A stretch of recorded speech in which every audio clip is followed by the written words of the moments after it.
Assalamualaikum warahmatullahi wabarakatuh. Halo semuanya, jumpa lagi dengan saya Chow Sing Sing, kurator dari podcast Horror Night Story. Baik, seperti biasanya pada malam hari ini saya akan membawakan sebuah kisah misteri. Dan kisah misteri kali ini datang dari Mas Elian Kidam, yang dulunya pernah tidak sengaja mendatangi sebuah kampung yang ternyata kampung itu adalah kampung makhluk halus. Seperti apa kisahnya? Mari kita simak.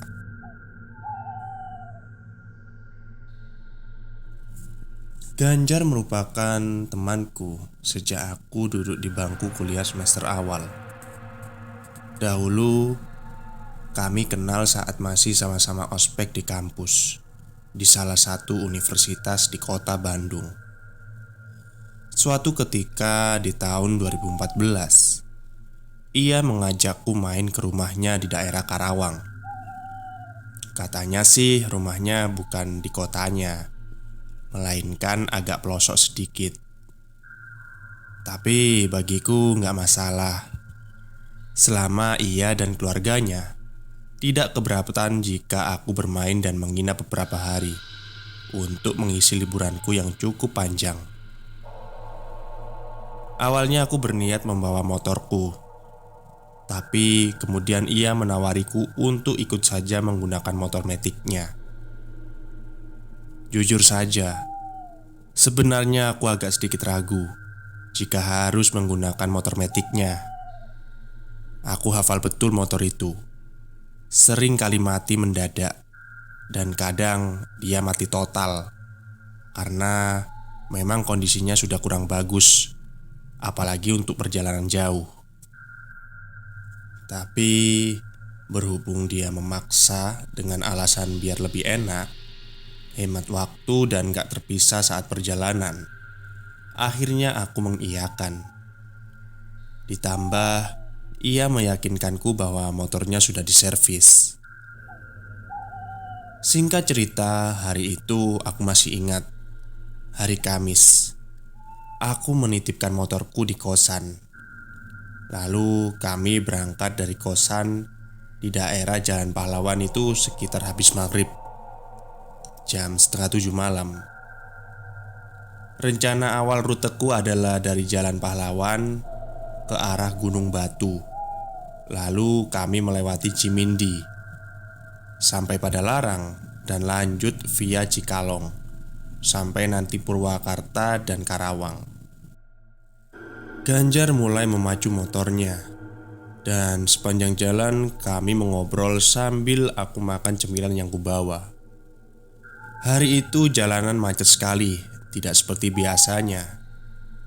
Kendaraan tidak banyak bergerak, dan suara klakson mobil tidak henti saling bersautan.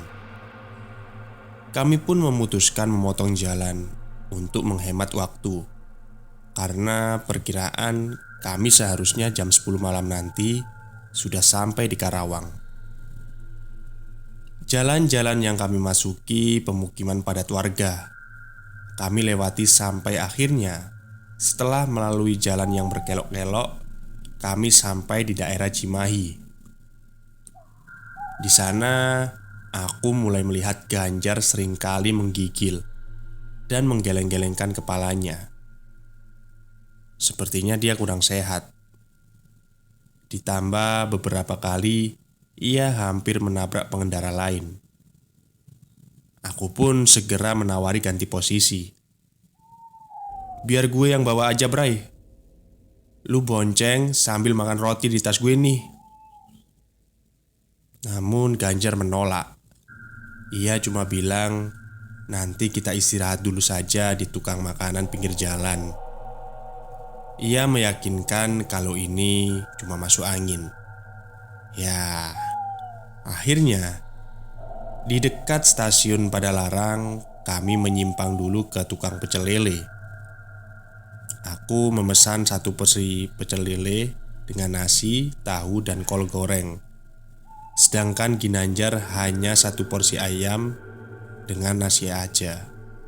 Kami makan dengan lahap Sampai tiba-tiba ia tersentak kaget saat melihat jam ternyata sudah menunjukkan 8:30 malam. Ia lalu mengajakku dengan buru-buru lanjut jalan karena perjalanan masih lumayan panjang. Kami pun lanjut lagi berangkat melewati daerah Cikalong. Seperti biasa, sepanjang jalan kami mengobrol. Dan alhamdulillah, katanya badan dia sudah agak mendingan karena tadi perutnya sudah terisi. Motor terus dipacu sampai saat itu kami mulai merasa di sekeliling kami sangatlah gelap. Tidak ada lampu atau kendaraan yang melintas. Namun, dari kejauhan terlihat di depan kami ada cahaya lampu motor yang jumlahnya lumayan banyak. Ganjar mulai menghentikan motornya. Kami curiga itu adalah sekelompok tukang begal yang biasa beroperasi di jalur antar kota yang sepi seperti ini. Kami melihat gerombolan itu mengayunkan sesuatu. Mereka berteriak-teriak dan mulai mendekat ke arah kami. Karena kami takut, maka Ganjar langsung membelokkan motornya ke jalan kecil di samping kami. Jalan itu ternyata turunan dan gelap. Kami menyusuri jalanan sempit itu. Kami temui pohon bambu yang berbaris, pohon nangka, dan di situ ternyata kebun kosong. Sampai kami akhirnya keluar di sebuah jalan aspal yang di sepanjang jalan tersebut, kiri kanannya terdapat pohon-pohon pisang yang ujung daunnya sudah mulai merunduk menyentuh tanah. Kami bingung harus ambil jalan ke arah kanan atau kiri. Dengan mengandalkan insting, kami membelokkan ke arah kiri saja. Jalan ini hanya muat untuk satu mobil. Dan sialnya, jalan ini hanya diaspal sepanjang 1 kilo. Setelah itu, jalan yang kami lalui adalah jalan rusak dengan bebatuan yang cukup besar. Motor kami tidak bisa lewat cepat. Terpaksa kami membawa motor pelan-pelan. Setelah kami melewati areal perkebunan pisang yang cukup luas itu, kami memasuki areal persawahan yang ternyata juga luas. Satu-satunya pencahayaan adalah dari motor kami. Di sini tidak ada rumah penduduk, warung, apalagi orang lewat. Kami hanya mendengar suara serangga malam saja. Lalu kami terus melaju sampai kira-kira 20 menit. Kami mulai masuk ke jalan yang semakin menyempit. Awalnya kami kira ini akan berakhir di jalan buntu, atau paling parahnya salah jalan. Karena saat itu kami benar-benar tidak tahu sedang melewati areal apa. Kiri kanannya gelap. Aku tahu Ganjar saat itu sudah mulai panik. Aku pun sebenarnya merasakan hal yang sama. Jam menunjukkan pukul 11 malam. Ya, 11 malam. Fix kami tersesat. Tiba-tiba motor yang kami tumpangi mendadak mati. Kekhawatiranku terbukti. Berkali-kali di starter motor masih susah menyala. Kami lalu mendorong motor agak ke pinggir jalan dan memeriksa motornya. Aku melihat ada batu besar di pinggir jalan. Lalu, aku letakkan tas ranselku di sana agar punggungku tidak berat dan lelah. Tapi, saat ku perhatikan lebih teliti, itu bukan batu biasa. Itu adalah batu besar yang dipakai sebagai pembatas kuburan. Itu batu nisan. Astaga, aku benar-benar kaget saat itu. Aku coba perhatikan sekeliling. Ternyata sekarang kami sedang berada di areal pemakaman yang besar sekali. Kami panik setengah mati dan memaksakan diri untuk mendorong saja motornya sambil terus dihidupkan. Tapi baru juga kami berjalan beberapa meter, dari kejauhan ada sorot lampu yang sangat banyak menyorot ke arah kami. Ini seperti begal yang tadi kami temui, pikirku. Kami pun coba sembunyi di balik pepohonan yang besar yang ada di sana, sambil berdoa dengan doa yang kami bisa. Kami benar-benar pasrah waktu itu. Motor-motor itu pun terdengar lagi. Suasananya seperti hendak balapan liar. Benar saja, motor itu melaju ke arah kami. Tapi begitu mereka mendekat dan melewati kami, jantung kami dibuat seperti berhenti bernafas. Saat mereka melintas, kami melihatnya. Ternyata semua orang yang ada di motor itu tidak memiliki kepala dan menghilang begitu saja di tengah kegelapan. Aku dan Ganjar benar-benar lemas dibuatnya. Kaki kami seperti tidak mampu lagi berdiri saking syoknya. Perlahan kami terus beristighfar. Kami mencoba menenangkan diri. Setelah itu kami coba lagi untuk menyalakan motor. Dan syukurlah, akhirnya bisa nyala. Kami senang bukan main. Tanpa pikir panjang, kami lanjut perjalanan dengan sedikit lebih cepat menembus jalan yang rusak ini. Setelah 15 menitan motor kami melaju, dari kejauhan terlihat samar-samar pemukiman warga. Hati kami semakin lega.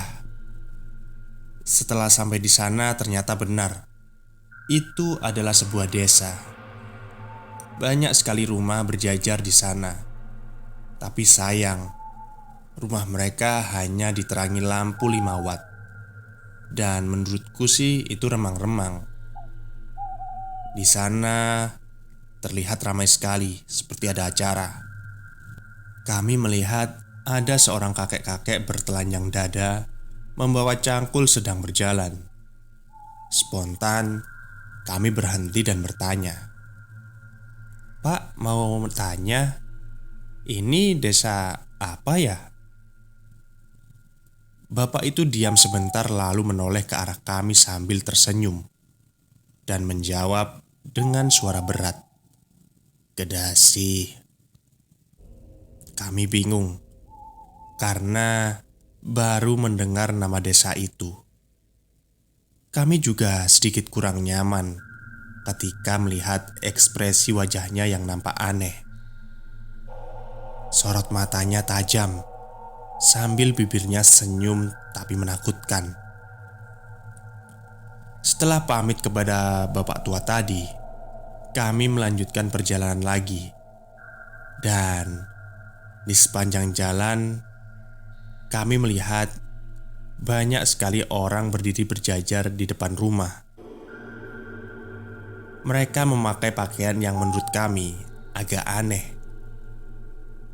Hampir semua wanita, tapi memakai pakaian seorang sinden, berkebaya lengkap dengan kain selendang.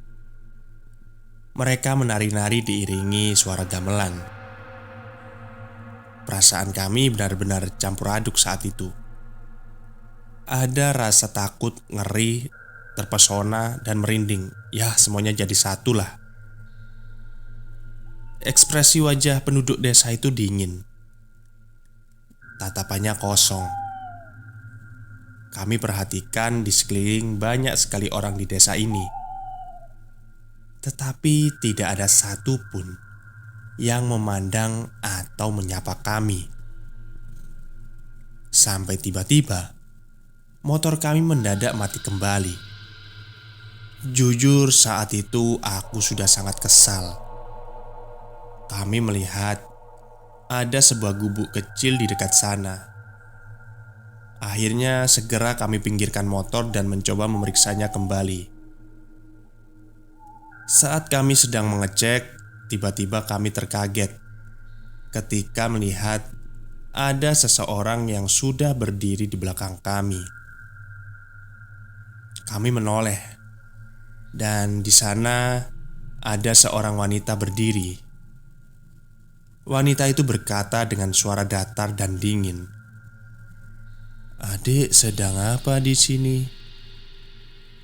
Aku pun menjawab, Motor kami mogok, Bu. Numpang izin sebentar ya untuk beristirahat."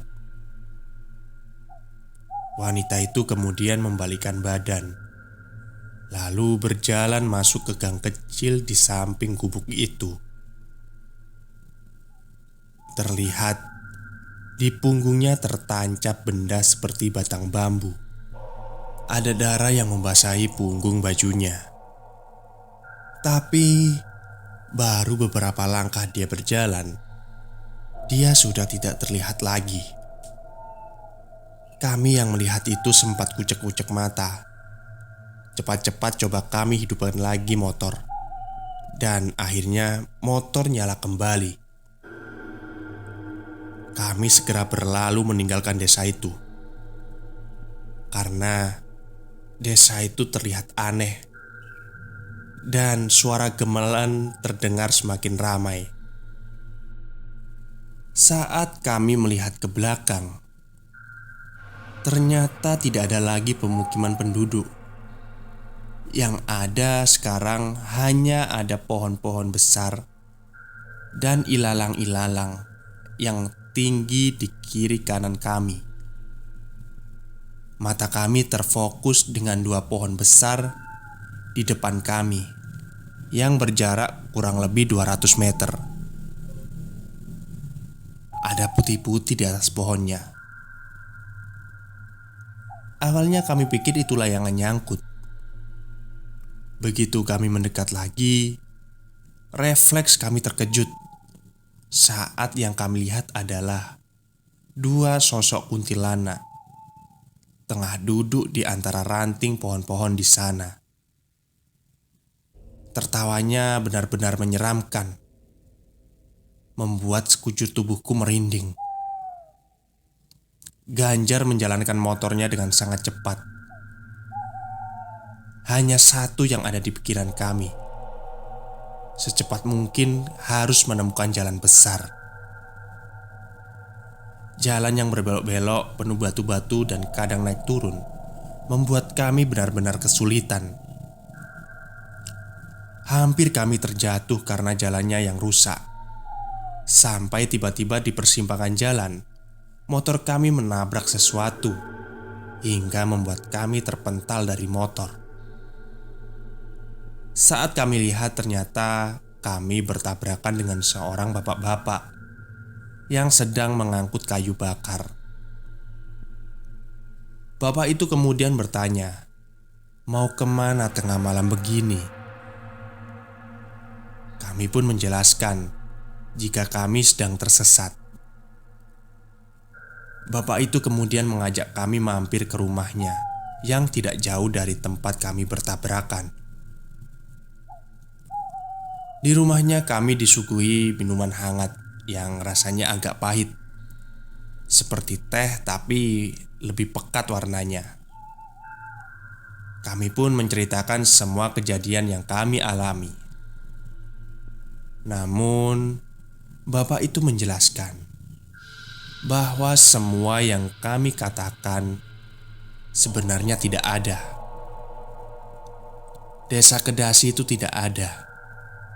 Kampung yang banyak penarinya itu tidak ada.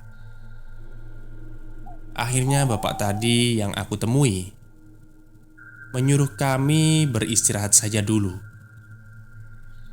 dan pagi-pagi baru melanjutkan perjalanan lagi. Karena mempertimbangkan kondisi kami saat itu, akhirnya kami pun menyetujui.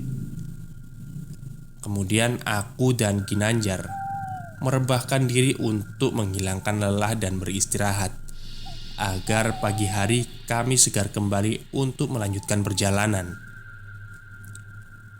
Tak terasa mata kami pun akhirnya terpejam, sampai aku terbangun saat Ganjar membangunkanku. Begitu aku bangun, betapa kagetnya aku. Karena ketika aku sadar, ternyata kami semalam tidur di bawah pohon. Tidak ada ranjang tempat kami tidur. Tidak ada rumah Pak tua itu. Bahkan minuman hangat sisa semalam tidak ada. Yang ada hanya suara burung-burung berkicau saja yang saling bersaut-sautan. Kami segera bergegas meninggalkan tempat itu, mencari jalan untuk segera sampai di Karawang. Tak jauh dari sana kami akhirnya menemukan jalan raya yang cukup besar. Lega rasanya. Kami melihat banyak kendaraan yang berlalu lalang. Namun, alangkah kagetnya saat tahu ternyata kini kami sedang berada di Kampung Cikadu, daerah Subang. Itu artinya kami tersesat sangat jauh sekali.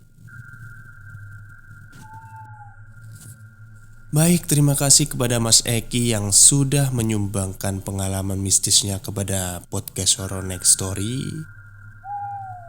Dan menurut saya ini cerita yang cukup menyeramkan ya. Gak kebayang kan kalau kita seperti Mas Eki tersesat di sebuah kampung yang ternyata kampung itu adalah kampung setan ya. Oke, mungkin itu saja yang bisa saya sampaikan. Semoga Anda semua terhibur. Selamat malam dan selamat beristirahat.